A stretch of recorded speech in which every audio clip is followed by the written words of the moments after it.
Hello everyone, this is me Shalini. Welcome to the legal lens. तो हम discuss कर रहे थे सीआरपीसी के वन लाइनर क्वेश्चन, जो कि आपकी हिमाचल जुडिशरी और अदर जुडिशरी एग्जाम्स के लिए काफ़ी इंपॉर्टेंट है। अभी तक हमने लमसम 250 क्वेश्चंस को कर लिया है, 250 क्वेश्चंस को देख लिया है। अब हम आगे के फर्दर क्वेश्चन को कंटिन्यू करते हैं। तो हमारा जो 254th क्वेश्चन है वो सेक्शन 169 सीआरपीसी से डील करता है।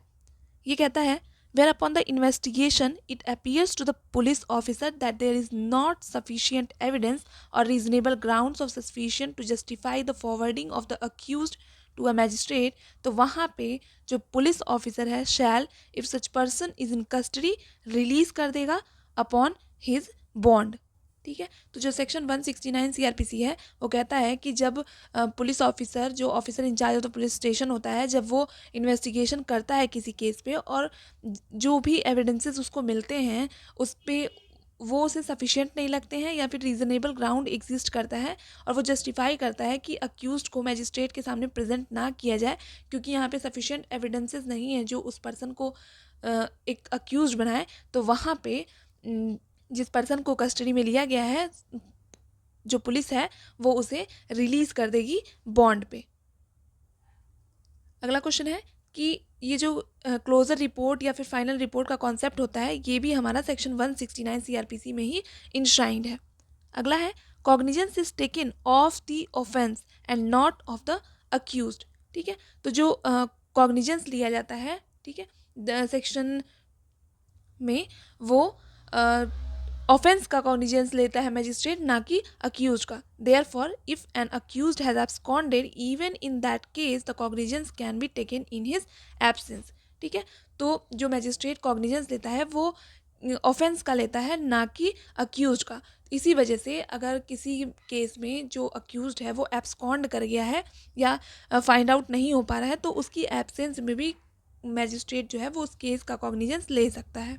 नेक्स्ट क्वेश्चन है, if upon an investigation it appears to the police officer that there is sufficient evidence or reasonable ground of suspicion exists to justify the forwarding of the accused to a magistrate, तो वहाँ पे जो भी officer होगा shall forward the accused under custody to the magistrate empowered to take cognizance of the offence upon police report and to try the accused or commit him for trial. तो section 170 कहता है कि जहाँ पे investigation के बाद अगर police officer को ऐसा अपीयर होता है या फिर सफिशिएंट एविडेंसेस उसको मिलते हैं, रीजनेबल ग्राउंड्स फॉर सस्पिशंस हैं जो जस्टिफाई करते हैं कि उस अक्यूज को मैजिस्ट्रेट के सामने फॉरवर्ड किया जाए, तो वहाँ पे जो पुलिस ऑफिसर है वो उस अक्यूज को फॉरवर्ड कर देगा under the custody to magistrate, उस मैजिस्ट्रेट को जो उस केस का कॉग्निजेंस लेने के लिए एम्पावर्ड है। नेक्स्ट क्वेश्चन आता है कि कॉन्सेप्ट ऑफ चालान जो है वो सेक्शन 170 सीआरपीसी में गिवन है, क्लोजर रिपोर्ट सेक्शन 169 सीआरपीसी में, और चालान का जो कॉन्सेप्ट है वो हमारा सेक्शन 170 सीआरपीसी में है। अगला क्वेश्चन है, when the closure report is filed by the police officer that is there seems to be no offence committed if the which information received by him, तो वहाँ पे the magistrate agree with him, then in such case protest petition can be filed। For example कि किसी case में closure report लगा दी जाती है police officer के द्वारा कि यहाँ पे कोई भी ऑफेंस कमिट नहीं किया गया है, जो भी इंफॉर्मेशन दी गई थी उसके बेस पे वो डिसाइड करता है, तो वहाँ पे और मैजिस्ट्रेट भी अग्री कर जाता है कि यहाँ पे सच में कोई केस नहीं था, तो वहाँ पे अक्यूज जो है, सॉरी, जो पिटिशनर है या फिर जो प्रोसिक्यूशन है, उसके पास ऑप्शन होता है प्रोटेस्ट पिटीशन फाइल करने का। Next, upon protest petition, there may be a hearing or further investigation, but despite all these, if the magistrate still denies to take cognizance, then only remedy available with the informant is to file an application under section 482 before the High Court। तो अगर जो informant है वो protest petition file करता है, लेकिन उस protest petition पे मैजिस्ट्रेट जो है वो डिनाई करता है टू टेक कॉग्निजेंस, तो वहाँ पे जो इन्फॉर्मेंट है उसके पास सिर्फ एक रेमेडी अवेलेबल है कि वो सेक्शन 482 सीआरपीसी में हाई कोर्ट के पास जाके हाई कोर्ट को इनहेरेंट पावर जो हाई कोर्ट को प्रोवाइडेड है उसके एक्सरसाइज करने के लिए कह सकता है। Next, In Basanti Dubey versus State of MP, it was held that if there is a closer report filed by the police officer, then the magistrate can't compel the police officer to convert closer report into a charge sheet. Next, Section 172 of CRPC makes it mandatory for an investigating officer to maintain a case diary. तो जो case diary है वो section 172 CrPC में mandatory है कि investigating officer जो है वो बनाएगा ही, मेंटेन ही करेगा.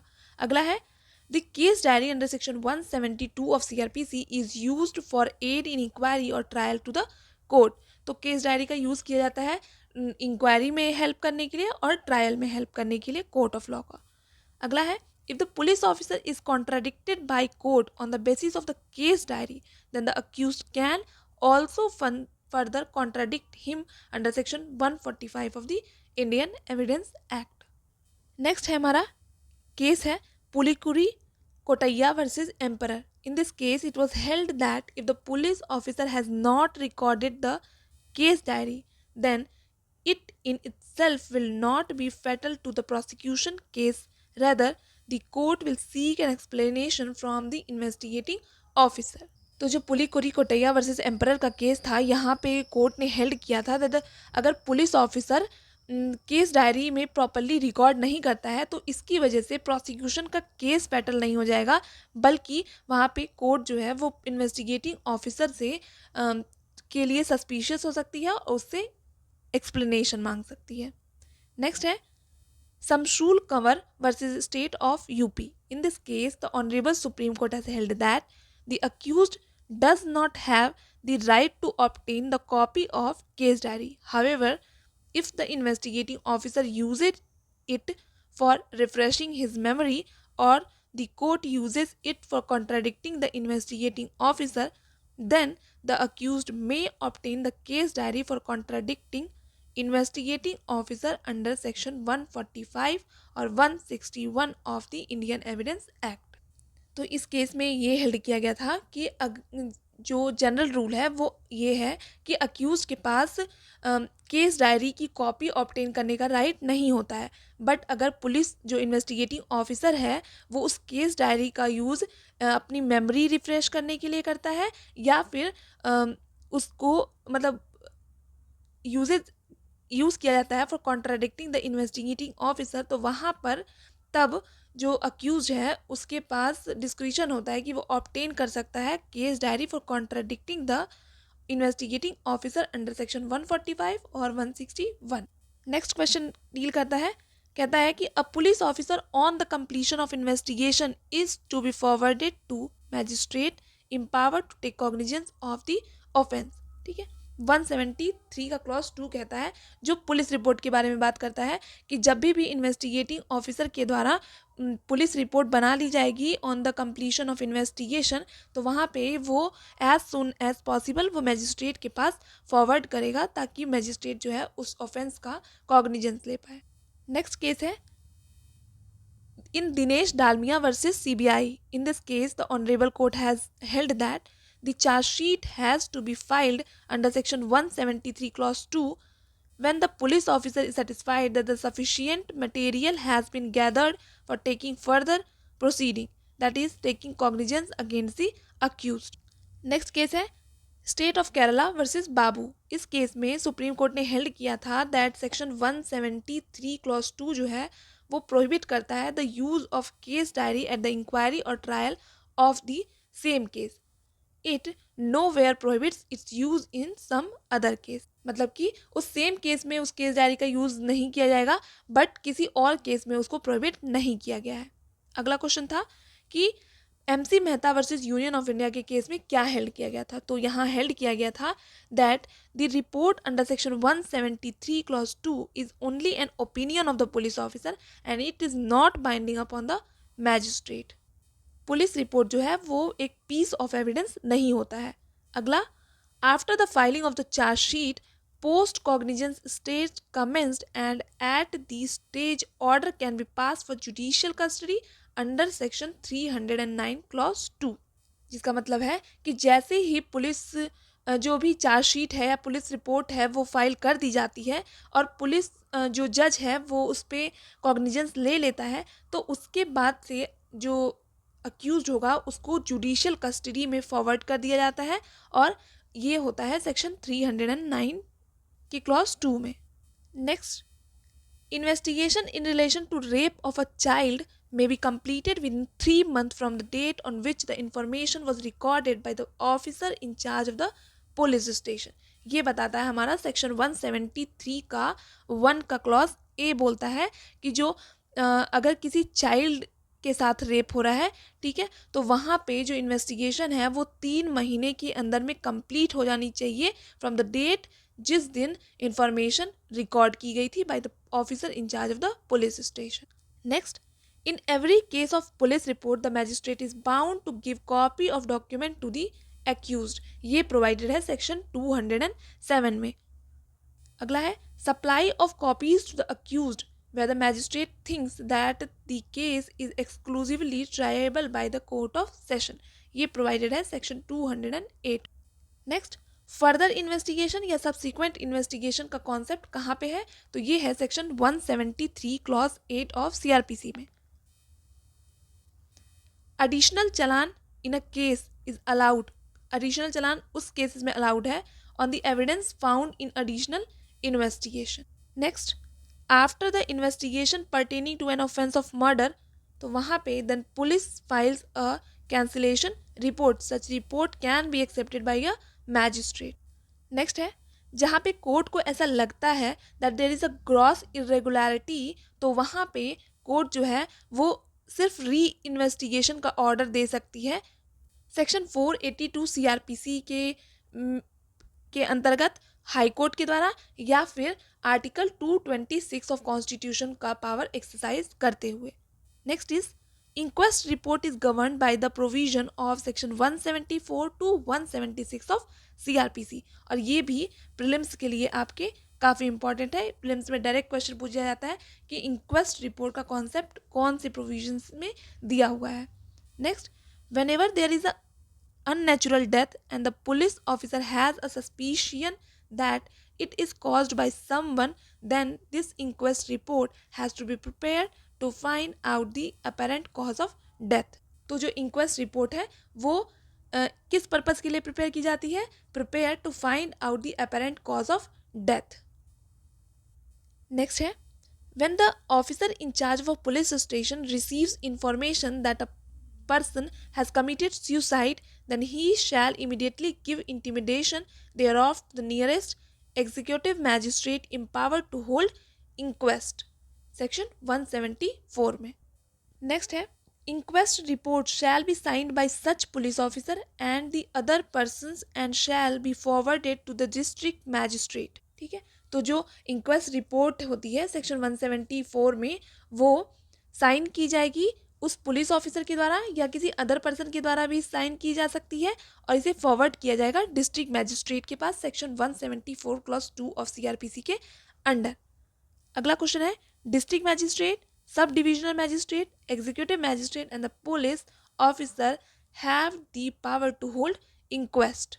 नेक्स्ट क्वेश्चन कहता है when the case is of a nature referred to in section 174 clause 3 clause 1 or 2, the nearest magistrate empowered to hold inquest shall and in any other case mentioned in section 174 clause 1 may hold an inquiry into the cause of death instead of or in addition to the investigation held by the police officer। ये बताता है section 176। अगला है कि under 176 clause 1 it is mandatory for the executive magistrate to conduct inquest proceedings. Next, section 176(1)(a) कहता है it is mandatory for the judicial magistrate to conduct inquest proceeding. तो यहाँ पे डीएम, एग्जीक्यूटिव मैजिस्ट्रेट और judicial magistrate सबको empower किया गया है to conduct inquest proceedings. Next question है in case of custodial death the inquest proceedings will be conducted by judicial magistrate under section 176(1)(a। Section 177 जो है सीआरपीसी का वो प्रोवाइड करता है that wherever the consequences of the offense was committed it must be tried by the court having jurisdiction over that area. तो वो area magistrate के द्वारा ही उसका ट्रायल किया जाएगा. अगला है सेक्शन 178 सीआरपीसी प्रोवाइड करता है that where it is uncertain in which of several places an offence was committed or where it was partly committed in one or partly in another, or where the offense is a continuing one and continues to be committed in more local areas than one, or it consists of several acts done in different local areas, then it may be inquired into or tried by court having jurisdiction over any such area. Next, according to section 179, offense may be triable at a place where the offense had been done or where its consequences ensued. Next है section 180 provide करता है that the place of trial where act is an offence by reason of relation to other offence. Next question है section 181 का clause 1 provide करता है that any offence of being a thug, murder committed by अ ठग, डकैती or a डकैती with murder, of belonging to gang of dacoits or of escaping from custody may be inquired into or tried by a court within whose jurisdiction the offence was committed or the accused person is found. अगला है any offence of kidnapping or abduction of a person may be tried by a court in whose jurisdiction the person was kidnapped or abducted or conveyed or concealed or detained. ये बताता है section 181 का clause 2. अगला है 181 का clause 3 कहता है any offence of theft, extortion, robbery may be tried by a court within whose jurisdiction the offense was committed or where the stolen property was possessed by any person or it was received by any person or retained. Next, 181 का clause 4 कहता है कि अगर कोई offence criminal misappropriation का है और या क्रिमिनल ब्रीच ऑफ ट्रस्ट से रिलेटेड है तो वहाँ पे वो ट्राई किया जाएगा by a court within whose jurisdiction offence was committed or by or any part of the property was received or retained by the accused person. Next है offence committed by letters may be tried by a court where the such letter were sent or received. ये बताता है section 182 का clause 1 CrPC. Next question है offenses related to bigamy may be tried by a court where the offense was committed or where the offender last resided with his or her spouse by the first marriage. ये provided है section 182 के clause 2 में. Section 183 CrPC कहता है where the offense is committed on journey or voyage it can be tried by a court through or into whose local jurisdiction the person or thumb passed in the course of journey or voyage. अगला question है section 184 of CrPC talks about the place of trial for the offences जहाँ पे offence commit हुआ है by any person which may be charged with और tried together or where the offenses is of such that it is committed by several persons and they may be charged with or tried together as per section 223 of CRPC. Next है section 186 CrPC का power देता है to the high court to decide in whose jurisdiction the case would fall. Here the 2 or more courts have taken cognizance of the offense. तो section 186 कहता है कि जहाँ पे 2 कोर्ट के द्वारा किसी केस का कॉग्निजेंस लिया जाता है तो वहाँ पर हाई कोर्ट के पास पावर है कि वो डिसाइड कर सकता है कि कौन से जुरिस्डिक्शन में वो केस जाएगा. नेक्स्ट है ओम हेम राजनी versus state of UP. In this case, it was held that when an offence has been committed by an Indian outside India, then he can be tried anywhere wherever he is found and not ordinarily at his place of residence. ये provided है section 188 CRPC में. Next 303rd question है the cognizance of an offence can be taken by judicial magistrate under section 190 of CRPC. तो judicial magistrate जो cognizance लेता है वो section 190 of CRPC में ही लेता है. ये 3 क्लॉजेस में डिवाइडेड है. Section 191A, 190 1B and 191C. Next, Section 190 of CRPC provides for taking cognizance by magistrate upon receiving complaint of facts which constitutes such offence or upon police report filed under section 173 or suo moto in case the magistrate received some information regarding commission of an offence. तो section 190 में जो magistrate cognizance लेता है वो complaint पे भी ले सकता है, वो पुलिस रिपोर्ट पे भी ले सकता है और वो इंफॉर्मेशन के बेस पे भी सुओ मोटो ले सकता है. Next is when a case has been instituted against an accused under section 191C that is relating to upon the information received, that is suo moto upon information received by magistrate, तो वहाँ पे accused shall be entitled to have his case tried by another magistrate. ये provide करता है section 191. और अगर section 191 का non compliance होता है तो वहाँ पे वो इनक्योरेबल इरेगुलरिटी माना जाएगा. सेक्शन 192 सीआरपीसी डील करता है making over of the cases bye judicial magistrate. तो जो मेकिंग ओवर ऑफ केसेस होता है वो सेक्शन 192 के अंदर में चीफ जुडिशियल मैजिस्ट्रेट के द्वारा किया जाता है टू अदर कॉम्पिटेंट मैजिस्ट्रेट. तो वो अपनी जो सबऑर्डिनेट कोर्ट्स होती हैं उनके पास केसेस का मेकिंग ओवर करता है.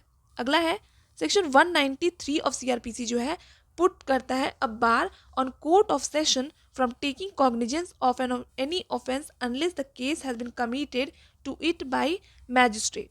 ठीक है, तो जो सेक्शन 193 है सीआरपीसी का,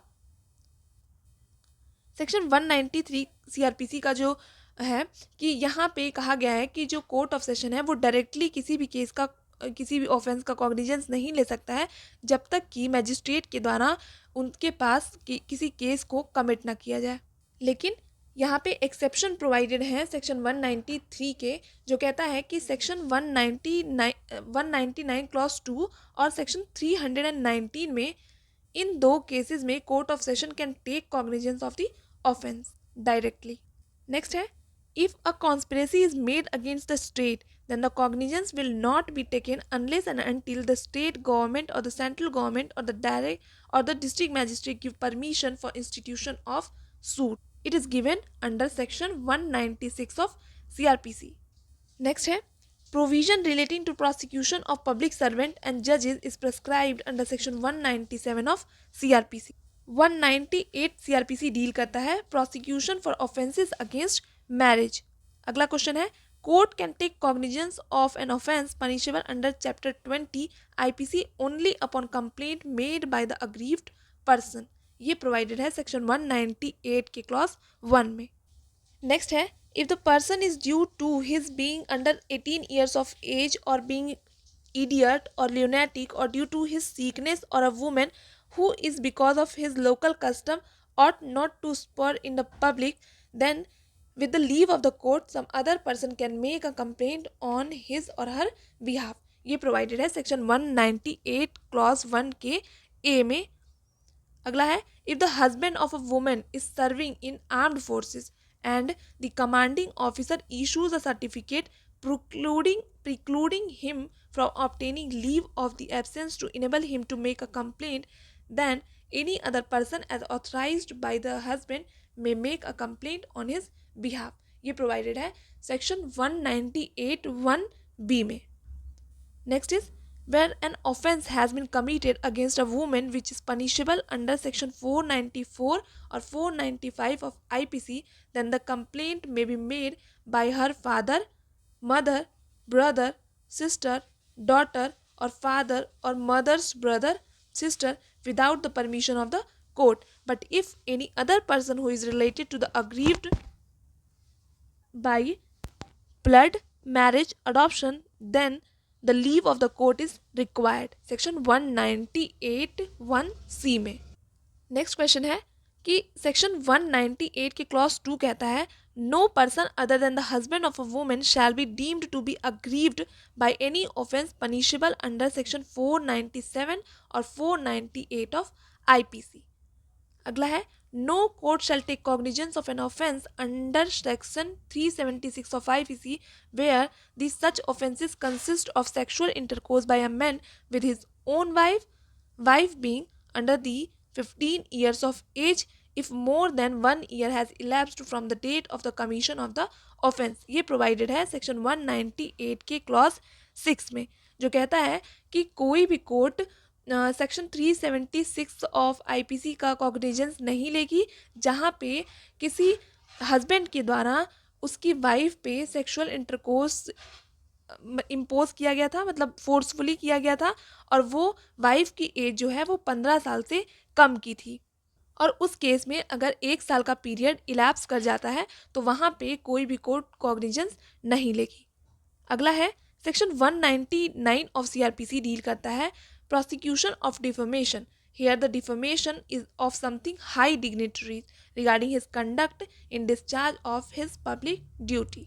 अगला है for the case to be tried by court of session directly the complaint under section 199 must be made by public prosecutor within 6 months and with sanction from the appropriate government। अगला question है under section 199 for the first 6 months, judicial magistrate and the court of session both have concurrent jurisdiction to take cognizance of the offence, but after the expiry of 6 months, judicial magistrate has exclusive jurisdiction to take the cognizance of the offence। Section 199 CrPC provide करता है कि defamation के cases में जहाँ पे high dignitaries की defamation का case है वहाँ पे जुडिशियल मैजिस्ट्रेट और कोर्ट ऑफ सेशन के पास 6 महीने के अंदर कॉग्निजेंस लेना होता है। बट अगर वो जो और यहाँ पे कॉन्करेंट जुरिस्डिक्शन होता है इन दोनों के पास, ठीक है, बट जहाँ पे वो 6 महीने का पीरियड एक्सपायर कर जाता है तो वहाँ पे जो पावर है वो सिर्फ जुडिशियल मैजिस्ट्रेट ही एक्सरसाइज कर सकता है